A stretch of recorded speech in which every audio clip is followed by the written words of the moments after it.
أعوذ بالله من الشيطان الرجيم بسم الله الرحمن الرحيم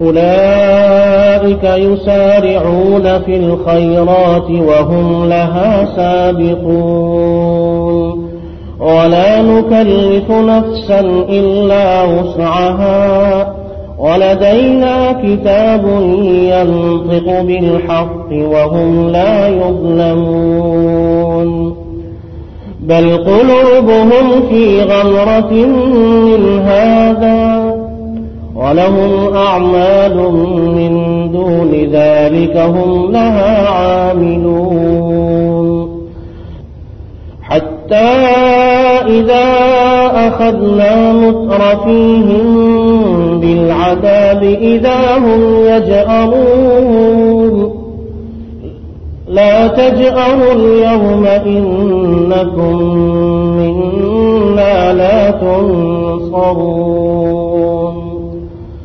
قد كانت آياتي تتلى عليكم فكنتم على أعقابكم تنكصون مستكبرين به سامرا تهجرون أفلم يدبروا القول أم جاءهم ما لم يأت آباءهم الأولين أم لم يعرفوا رسولهم فهم له منكرون أم يقولون به جنة بل جاءهم بالحق وأكثرهم للحق كارهون ولو اتبع الحق أهواءهم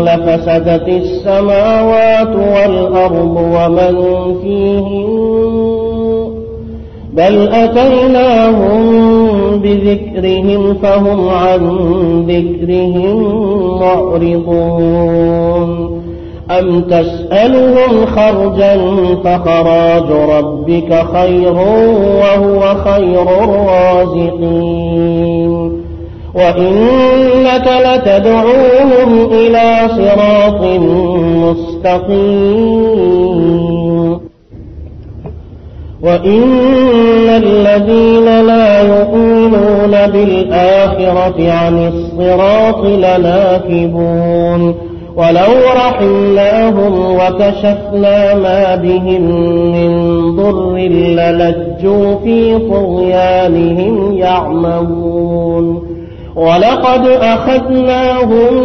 بالعذاب فما استكانوا لربهم وما يتضرعون حتى إذا فتحنا عليهم بابا ذا عذاب